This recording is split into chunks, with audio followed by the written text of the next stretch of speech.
Assalamualaikum warahmatullahi wabarakatuh. Today, I will explain about the organ speech and their function. There are 10 organ speech. The first is about nasal cavity. Nasal cavity is defined into two. It is oral and nasal. In oral sounds, most air is expelled via the oral cavity or mouth.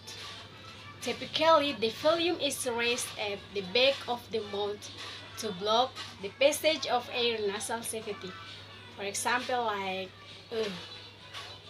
cat, bat, sang. In nasal sounds, on the other hand, the volume is lowered to allow air flow to the nasal cavity. In English, nasal consonants are accompanied by the blocking of air flow to the oral cavity. For example, like can, met, sang. So, the only difference is that the volume is raised in the and lowered in the B.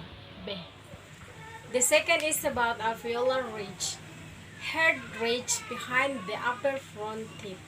It is between the roof of the mouth and the upper teeth. For the sound S, air from the lungs passes continuously to the mouth, but the tongue is raised sufficiently close to the alveolar ridge to cause friction as the partly blocks the air that passes. The third is lips. Lips include upper lip and lower lip. They serve for creating reference sounds, mainly the labial, bilabial. For example, like and and labiodental consonant sounds, for example, like and and thus create an important. And the next is about teeth. The small with this structure found in jaws in front of mouth. Immediately after lips are teeth. They are responsible for creating sounds, mainly the labiodental. For example, like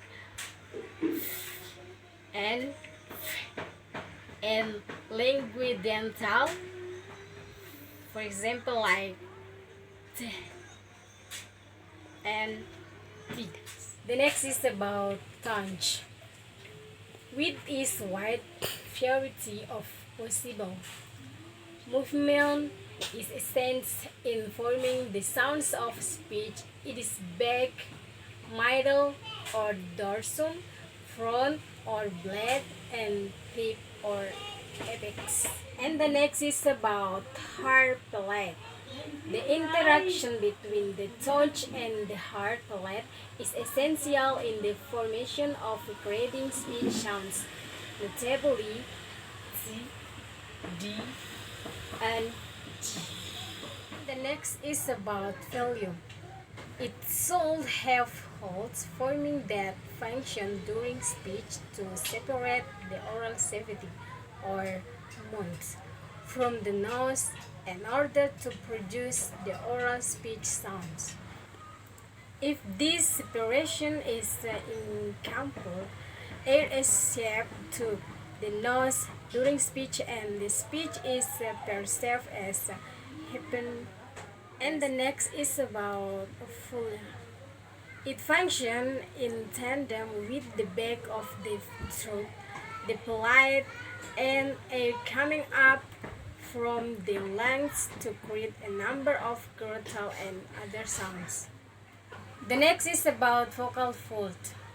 The speech between the vocal folds is known as the glottis. The vocal fold can be positioned in different ways to create speech sounds. This is about glottis. The combination of vocal folds and speech in between the folds. As the vocal fold vibrate, the resting vibration produces a buzzing quality to the speech called voice or voicing or pronunciation. Sound production involving only the glottis is called glottal. For example, like is the sound. Okay, that is my presentation about organ speech and their function. Thank you very much. And the last I say, wassalamualaikum warahmatullahi wabarakatuh.